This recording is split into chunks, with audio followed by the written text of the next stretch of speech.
Welcome back to the Daily Drum on WHUR and Sirius XM Channel 141. This is the Insight segment.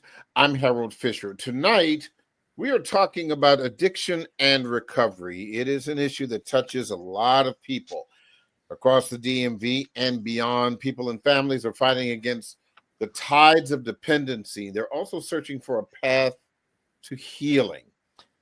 We're taking a look at the complexities of addiction, hearing powerful stories of recovery, and discussing the resources and support that can make a difference. We're also going to spotlight the upcoming DC Walk for Recovery. That event is happening this weekend. My guests are Rhonda Johnson, an addiction and certified peer specialist, Kelvin Manners, a returning citizen and CEO of Arm in Arm. That's a nonprofit organization addressing drug and alcohol addiction, and Shonda Smith, CEO of Murder Mistaken, a non-profit dedicated to honoring murdered children. Thank you all so much for spending some time with us to discuss this really important conversation. Briefly, here are some fast facts. Nearly 49 million people, or 17% of all Americans 12 and older, have battled some sort of substance abuse over the past year. And 10.2% of Americans 12 and older had an alcohol use disorder in the past year. Before we get to your recovery, I would like for you to each kind of briefly share your story of addiction, just kind of how it started. And I'll start with you, Rhonda. Talk to me briefly about your story. Well, thank you so much for having us for this important conversation. Sure. My addiction started when I was 8 years old. I started smoking marijuana. I always hung around older people, so they felt I was mature enough to be around them, and marijuana was my choice drug.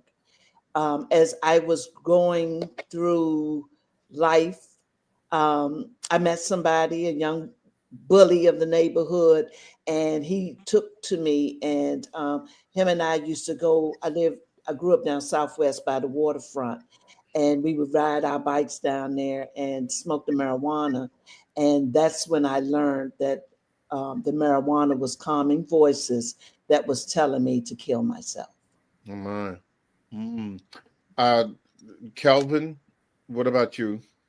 Very similar to Rhonda, my addiction started very early, at the age of 6, as a matter of fact, at a dare that was given by my brother and my sister, as we had to sit at the top of the steps while my mom had one of those black light parties in the basement. So we had to go up to our room. My brother and my sister we were all daring one another. Who would go downstairs and get a beer? Who would go and get a drink? And who would go and get a cigarette? And things of this nature. Me being the baby of the family, I was pretty much not the one to go and do things. But I took that dare and I went down and I got a beer, brought it back up, and we drank that beer and we got super high. Kelvin got super high for the first time. But the high wasn't so much the alcohol. Alcohol was it was the perpetrator, the start for me. Mm-hmm. But I found that the drinking, which was my very first love with addiction or instrument that I used, was a way for me to escape from the self-view that I had or the thoughts that I had about myself. And that right there transitioned on into marijuana later on, and then other drugs, crack cocaine, which took 17 years of my life. I want to go back to you in a minute, Kelvin, but Shonda, you also have a unique story related to addiction. Oh, wow.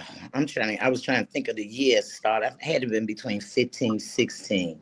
Mm-hmm. Of course, yes, I started with marijuana, and as it progressed, more drugs were available.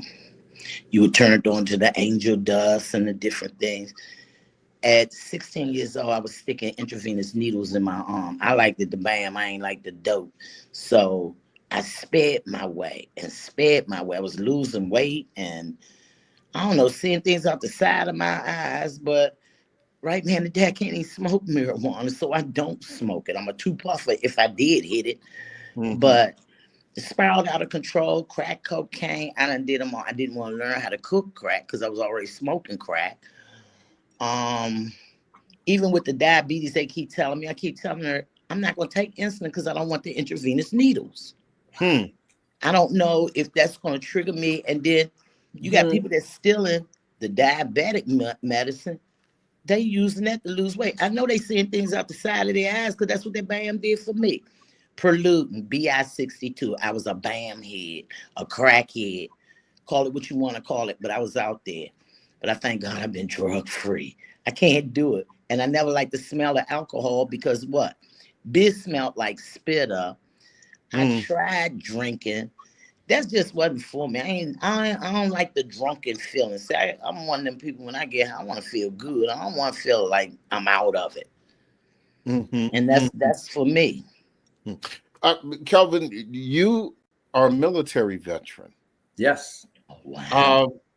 What role, if any, did your service play in your addiction and or recovery, or vice versa? Well, actually, two parts. One is as a result of being in the military, I was introduced to treatment for the very first time at the age of 19. And that allowed me an arena to be able to talk about the why that I was drinking, because initially it was only alcohol. I had stopped with the weed because weed just put me somewhere. I was too lethargic. I didn't want to move. So it was just the alcohol. But with the alcohol, it released all those inhibitions inside of me that I had held down. And so I was doing all kind of wild things, and I ended up before my first sergeant, who was like a father to many of us at the time at Walter Reed. This was prior to Desert Storm. So he talked to me and told me that he was going to send me to San Diego and things of this nature. I got on the bus and they took me to Bethesda to a treatment center. So he tricked me because he knew that I would have been trying to deny it. But that was the type of relationship that we had. However, after I completed, things were going well. I had my first relapse after a little over a year of being sober for the first time. Feeling good about myself. So life was right before me. Thought I could take a drink again, and Cisco was out back then. Oh my! Ooh, you're showing your age. Yeah, I was about to say. So you're talking about, this is probably what, 1990. Yes, 1990. Yes. Also, 1990, under the influence of Cisco, I tried crack cocaine for the first time. Oh my! Big, bold guy trying to show another, at the time, active duty partner of mine that, man, you ain't got to be messing with that stuff, because there was a lot of chaos that transpired after Desert Shield, the warning stage of being at war. Yes. Transition into Desert Storm. So we were on a Hey You roster where our commander came in and talked to our supervisor, our NCOIC. And then once he left, the NCOIC called us in. You come into my office, go home, spend some time with your family. Within the week, you're going to Fort Campbell for desert training and on to Tel Aviv. So there was so much pressure, so much that was going on. All of that said, I tried crack for the first time. It did nothing for me, but I enjoyed the power that it gave me, what people were doing for it and things of that nature. But at some point, I got that blast that took me all the way there.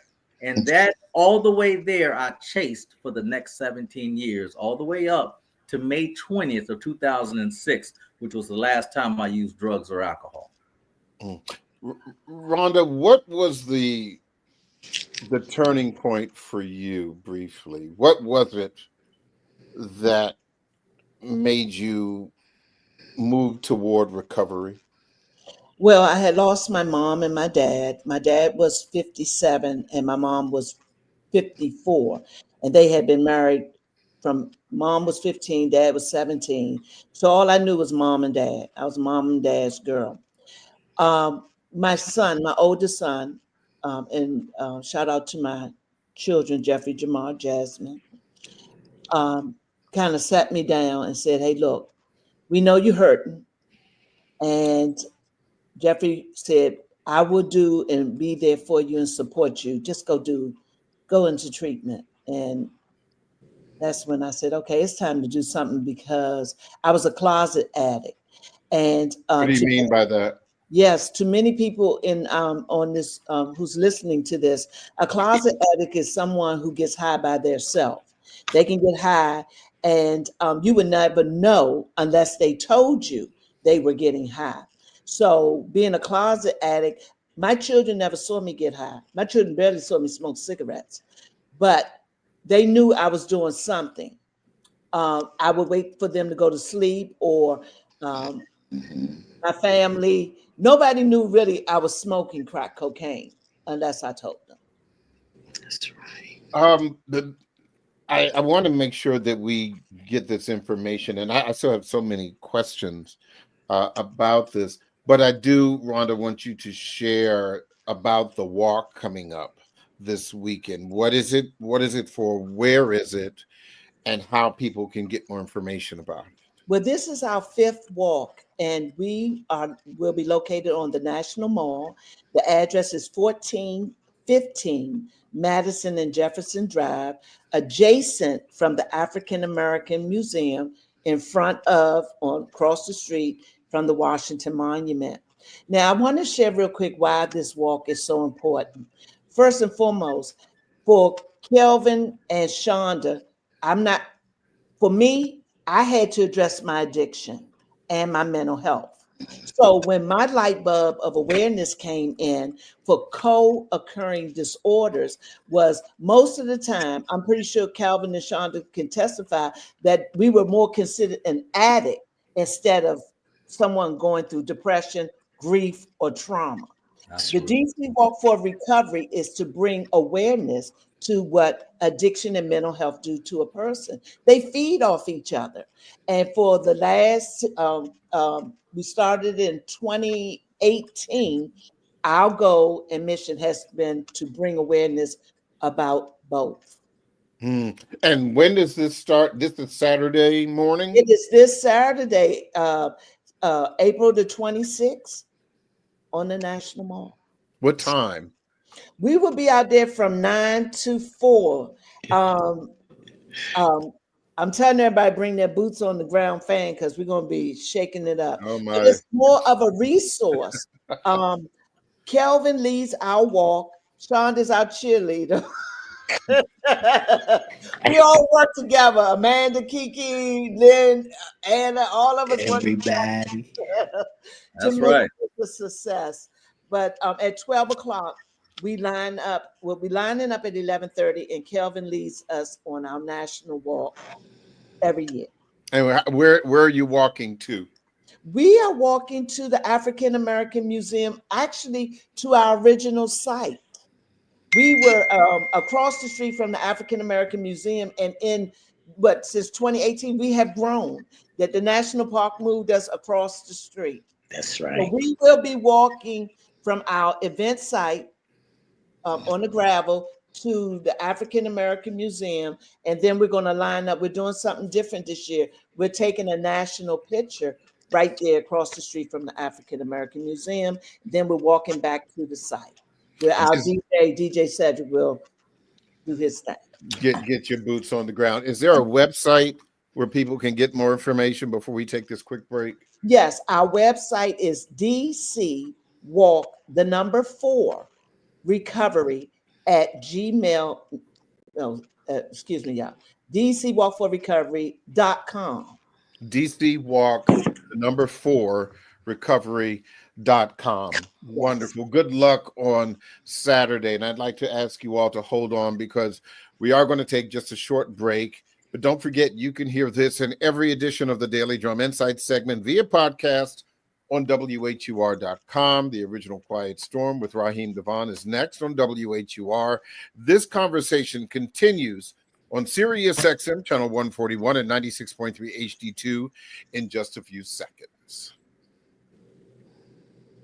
Welcome back to the Daily Drum on Sirius XM channel 141. I'm Harold Fisher. We continue our conversation tonight about drug addiction and recovery. My guests are Rhonda Johnson.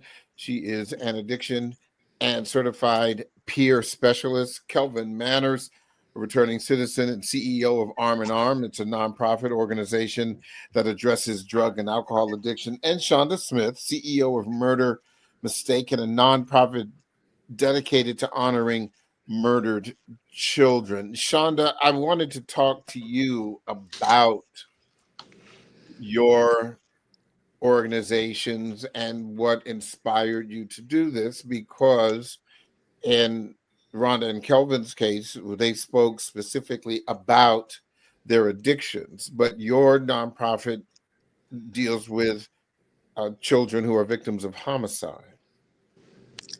Yes. I come to you. I am the mother of two that were killed at the same time back in 1993. This is my 32nd year coming up. Matter of fact, next week my son will be 51. Had he had lived, him and my daughter got killed at the same time. And I was already battling with addictions ever since I was 15. So when the kids got killed, I still was battling drugs, really medicate, because I was raised here in the District of Columbia. I'm an ex-ward of the District of Columbia government. I didn't have a mother, father. I did find them during the pandemic. But Wow. I had been stopped getting high. I just woke up one day. I got tired of putting my money in it. I wasn't going no further. I had 2 other kids to raise, Rhonda in our neighborhood as well.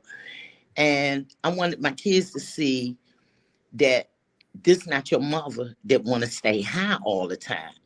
Where am I go? I ain't got nobody to call on but the Lord. So it's like I quit and I went to work. And my sons went to work, because I told them the only way you can get it, you ain't standing on no corner, because I already know what the corner's about. And I never stood out there. I'm like Rhonda. I came out at midnight. They was calling me black. I thought nobody could see me in the dark. I'm all up 6th and S and any place wherever. That's when I was getting bam, 6th and that, all the way up 14th Street. Walking down, what is that, 14th and whatever that street is, 7th and Wilburger. I was all over the city. I knew where it was. I knew how to get it. And I'm out here at midnight and I hitchhike. A lot of stuff happened, but I still made it home. By the grace of God, I still made it home. And I would pray and look in the mirror. I knew that wasn't me. I couldn't believe it. The crack wasn't no better. I mean, I stopped shooting bam to smoke crack. Come on, man. I'm speeding like I don't know what. And it just, and I walked for our loved ones because my kids got killed. Maybe they thought they was somebody else, but then people around me, their kids were getting killed. So I give back to the children that I left behind because I know what it felt like. My mother left me at Freeman's Hospital. But I'll walk these streets to get what I got to get, just like I used to get the bam, the crack and everything. I walk for results and put resources out there to try to help another if they want it. And they say, well, how you stop? Girl, I just woke up with that, just got tired of putting my money in it. I got people telling me, well, you should understand, well, you better get it the best way you can get it out the mud, because I'm not giving you a dime. It's expensive out there, or you'll be doing stuff that it ain't human. Somebody said, well, my boy Kelvin said, it gave you power. Yeah, it gave you power. All right, I ain't the one. And that it's funny you should mention that, Shonda, because I was about to ask Kelvin about that.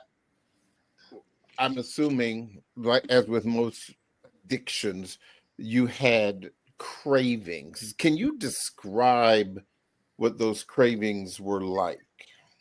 Absolutely. First, let me just say this. I've been to 14 treatment programs. I'm not talking about short treatment programs. I'm talking about long-term treatment programs. Yeah. And one of the things about the treatment program, the reason why I put that out there so regularly, because somebody right now is struggling, right? And they don't want to try it again. They don't throw their hands up. But the thing about it, and that's, again, what we bring voice to during the walk, is that there is a place for you. There's a start for you. I was an individual that, again, as we talked about with the crack and the speed and things of this nature, that my cravings would start weeks before I had something in my hand, which prevented me from having jobs. I worked in most of the major, actually, I'd say all of the major hospitals around here. I was a patient administration specialist in the military. I worked at my first job out of the military was at Mount Vernon Community Hospital and on Route 1 Richmond Highway. I worked at Georgetown University Hospital. I worked for the Peace Corps. I worked at Columbia Hospital for Women. I left there. I worked for Washington Hospital Center for a couple of years. Got the Employee of the Year in 1998. Did very well. Got a job offer from Washington Hospital Center to be the office manager of what was becoming the new GI center. They turned the clinic into a center. I was very good at what I did, right? But you know what? I didn't enjoy it. And again, that's one of the modalities that we help individuals to walk into in the work that we do today. So I took a job that had a lot of new responsibility, a lot of new stress and pressure. Plus, they had something that they had a goal that they were trying to meet, and I wasn't ready for that pressure and stress. And after 4 years of clean time at that time, I relapsed again. Now, the thing that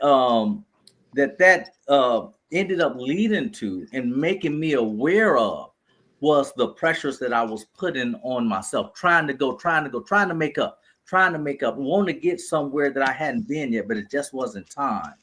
And that's one of the things. And also being able to be honest with network of what's going on. Here's another caveat. One of the things that has happened that we used to have, what was the club we used to have up on 14th and V? No, it was the recovery club. Oh, okay. See, Rhonda is selling on herself. Georgia and Missouri. You're talking about Rhonda. Yeah, the IBEX was on Georgia and Missouri. However, I would go down other streets, right, as to avoid the people in recovery. I had a sponsor who was a loving brother who stuck with me through all my foolishness. Yeah. You know, but the kicker is as a result of those examples, we're able to help others to have hope. No matter how low I go, there's hope for me today. And that's what we're bringing out here, you know, to let individuals know wherever they are, there's hope. Yes. Despite your boots on the ground reference, Rhonda, and the IBEX. My gracious. I didn't go there. Where my fan at? I'm going to ban the fans from this conversation. But I think this is the thing, you know, for people who have never experienced any kind of addiction. Undercover. You know, what did those cravings feel like to you? What was happening to you physically when you were having cravings? For me, yes. The cravings was when people tell you that you don't have cravings for crack cocaine. What is it? Withdrawals for crack cocaine. That is a lie from the pit of hell. That's right. You might not have a physical craving, but mentally, your mind is saying, feed me. Like Richard Pryor said, that thing told him to come. What you doing, Rich? That's what that was something that I had to figure out how to deal with the mental withdrawals, not getting high anymore. My cravings was, I know I was going to get some money, and I might have thought I was going to do 100 other things. As soon as I got that money, let me find out where they got it at. I gotta get that hit, and then I'm gonna go take. I never got the chance to go take care, so I had to wait again until I got some money. Yeah, you know, and that was my craving. As soon as I get $1, I was gonna spend it. Yeah. So, and I think this is really important for people who do not understand. It's a monster. And they exactly, and they see now, because you know I smoked cigarettes for 20 years. Yeah, that's an addiction. And it's nicotine addiction. And at one point, particularly when I was in college, and shortly thereafter, I was smoking 3 packs a day. Wow.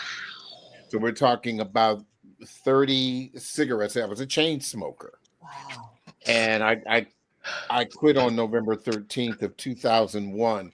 And so whether it is illicit substances, you know, whether it's, you know, crack cocaine or PCP or any of those other things, quitting smoking was probably one of the most difficult things that I had ever done. And I know that my cravings were not just physical, that chest heaviness, the oral fixation of having the cigarette in your mouth or between your index and your middle finger. But also the emotional toll that if you didn't have a cigarette, you did not have immediate access to one. Then that meant that if you happened to be walking down the street and you saw somebody with a cigarette, you would ask them. And likes the like, birds of a feather. People who were addicted to cigarettes understood the addiction, and of course they're going to give you one. Why wouldn't they? Because you all are immediately bonded in that addiction. And so my other question is, because I still, here we are now, 23, 24 years later, I still have cravings. They don't last. I just ignore them. You learn to deal with it. Yeah, I mean, and they go away. Do you still have cravings, Kelvin? Well, actually, you just mentioned something. Not so much as the craving like I used to have, and I didn't even mention this part, but my stomach flipping, and I haven't gotten paid yet. Yeah. That's one of the things. I had to have a drink to take the train because I lived in Reston. I'm going up to DC to get high, and I had to have something to settle my nerves. All of this, all my mind won't stop racing, and all of that. Those are the things that I dealt with. I don't deal with those anymore. But you said something that's really important earlier, Harold, and that is the coffee. Yeah, so one of the things that I were talking about that before. Yeah. Yes, one of the things that I have found is in my recovery, and this is something. I'm also a certified peer recovery specialist supervisor and a trainer of trainers. I teach it, right? And I help individuals to see that if you've had some type of substance like a speed substance or even a lifestyle that took you way up, your anxious level up, that you are in survival mode, it's important that you have something in your recovery that gives you that exhilaration as well. I actually learned that from a lady that was a part of my network. Actually, she was a mental health counselor as well, that used to go balloon ride. She'd ride in balloons, she'd parasail and things of this nature. And she talked about how that worked for her. Outreach does that for us. For myself, boost to the ground outreach today does that for me. Going into and working with individuals to bring health where I once brought hurt. Wow. Yeah, she had an adrenaline addiction. Yes. Yeah, and there are so many kinds of that. So that one thing, Kelvin, Shonda, and I, we've turned our pain to what is it, y'all? Passion to purpose. Your pain purpose. Compassion, pain to compassion. And we are able to understand. So anyone that's listening, my saying is never give up. There's always hope. Right. There's help, hope, and treatment out there, and you're not alone. Now, being a closet addict, you feel like, oh my God, you don't want nobody to know, you're trying to keep this image up.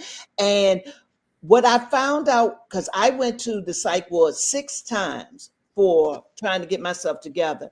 And what I learned was it is a lot of people who are in the government, doctors, lawyers, who are battling addiction and mental health challenges, and they are not able to tell anyone. And I want to encourage you that on Saturday, we will have over 80 some odd vendors who will be able to address some of the challenges that you're going through that you don't want anybody else to know about. There's help, there's hope, there's treatment, and you don't have to do this alone. That's right. Nobody, Kelvin, Shonda, and I, it wasn't like, oh, we wanted, like I said, I'm a closet. I ain't with my kids, and I got 13 grandkids to know that their Gigi did drugs. But I tell them, so they understand. You don't want to go down this route. And now that we can talk about it, co-occurring disorders, people are That's able right. to get help. That's right. Shonda, let me ask you, what role do you believe friends or family played in your recovery process? Obviously, you mentioned the tragic loss of your children, and you said yourself you got sick and tired of being sick and tired.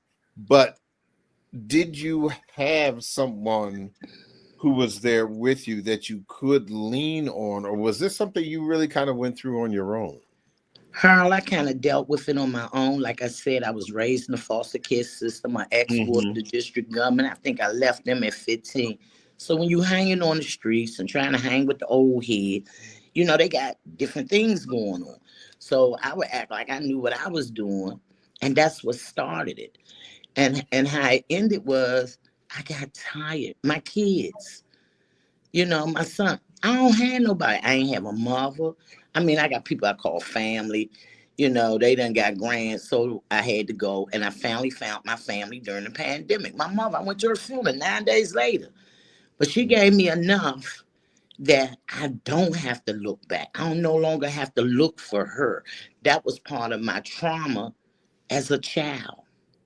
And it took me all through my life. So where I'm at today is I dealt with the killings of my children. Like I said, this is my 31st year. I just got to get through my son's birthday next week. My daughter's birthday in June. So is mine. And then we round up around Christmas time when both of them got killed together. And I give back to other children who have lost a loved one. The hardest thing in the world, but I know what it feels like to be left behind. And no one is left behind. No one is alone. We all went through something. Some people never did drugs. They on drugs today because of the trauma. All of us have something. And we get, and I keep telling them, it got to be an adult out there that they turning kids on. He said he started at 6. Well, something was going on that they felt it was okay. Oh, give him a drink. He'd be all right. It smelled like spit up because somebody offered to me. It was, I don't want none of that. When I was little, but I knew what it was.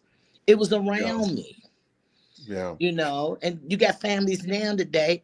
It's okay. I smoke weed with my son or this and that. I'm like, you don't do them things. That's another generation you probably lose because y'all think it's okay to get high or drink with them. If I want to drink, I've been clean. I take 2 sips, I'm gonna feel it. And I'm gonna let you know. I feel that, child. I ain't drinking none of that. You don't need no more. I don't need no 2 sips, because I'm being sociable. And I know I ain't gonna want to get up in the morning and go to the liquor store. And I know I ain't gonna have a shake because I don't drink. If I drink, I know how. I can buy my own. I don't do that. But then other people go through things, so I try to have some decent wine. And I tell them, girl, I'm getting Dixie cups. Y'all gonna take a sip. Chill. Because your anxiety, I think I got high off of anxiety. I wanted something so bad.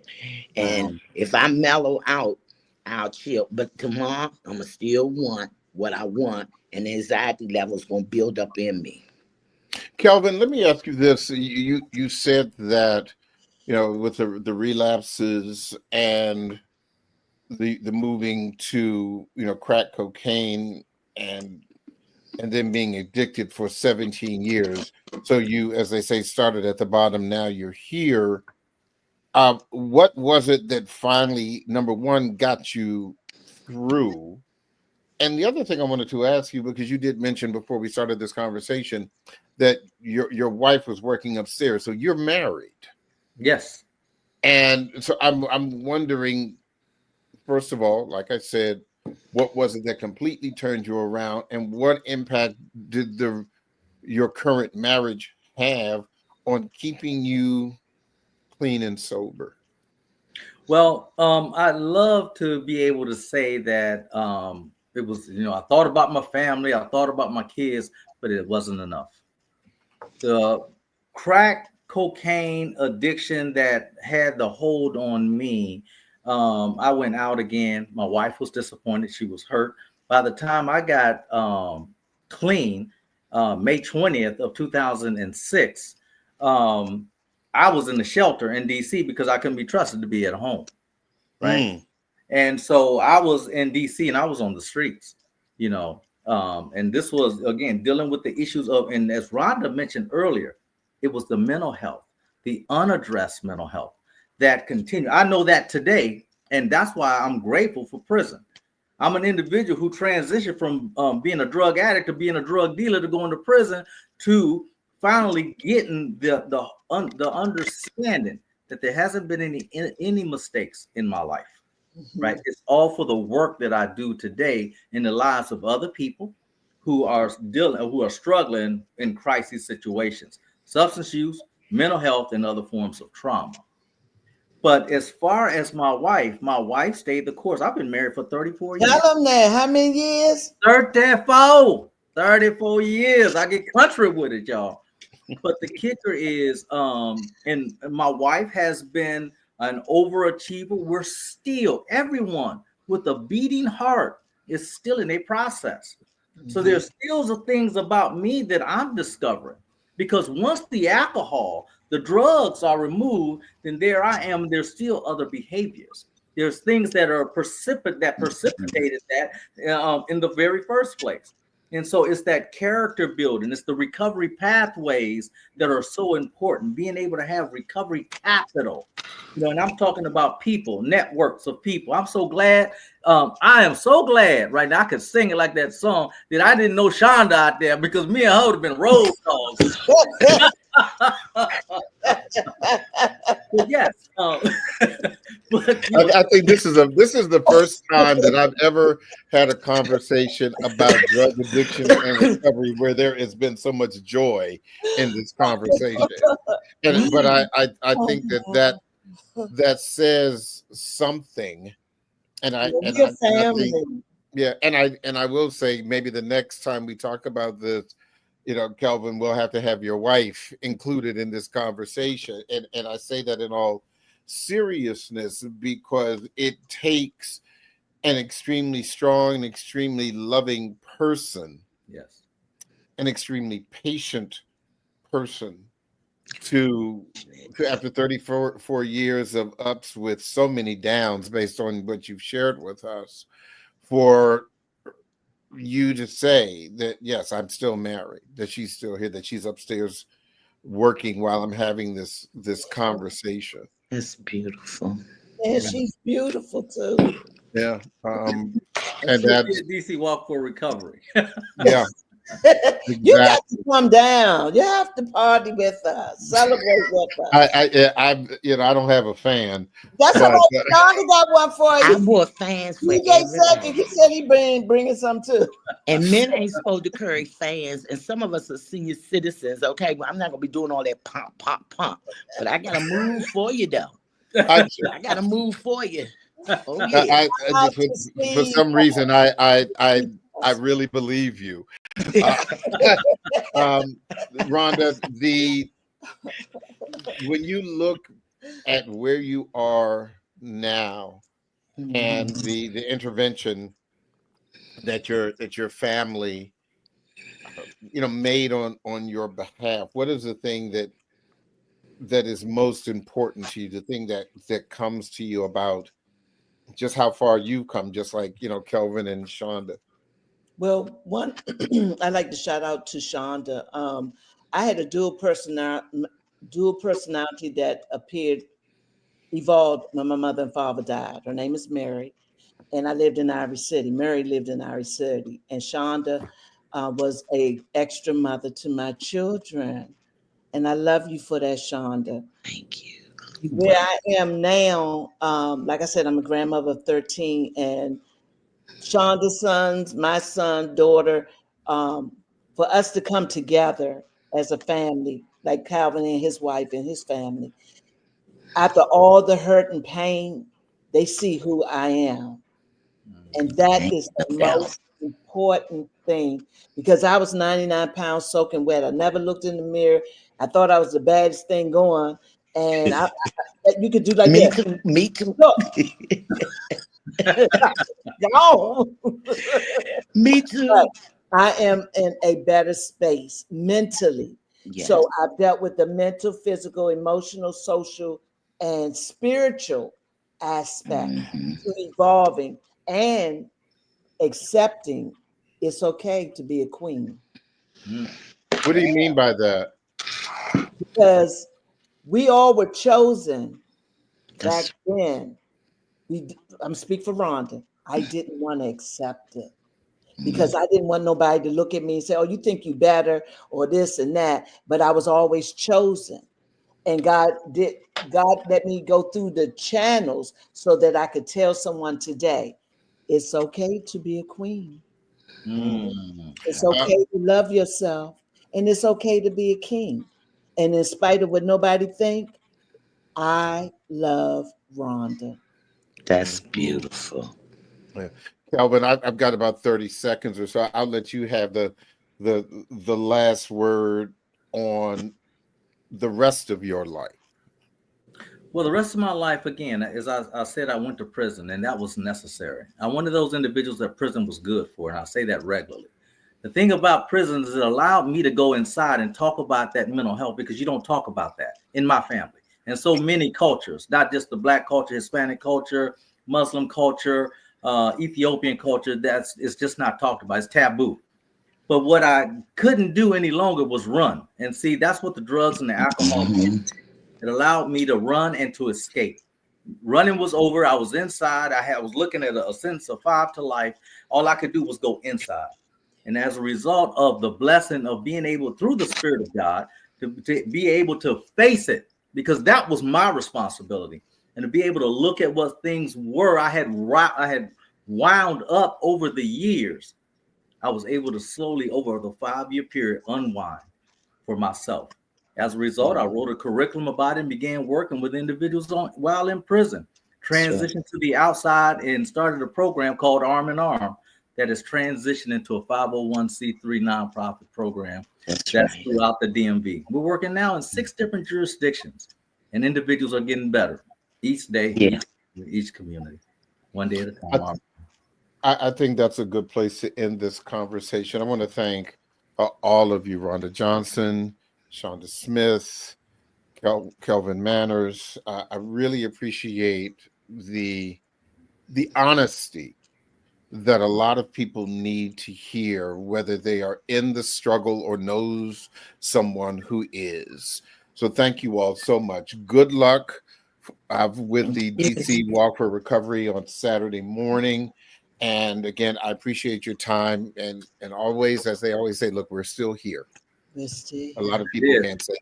Thank you all so much. All right. Take care. Peace and blessings to all. That is the Daily Drum for this Thursday, April 24th. I'm Harold Fisher.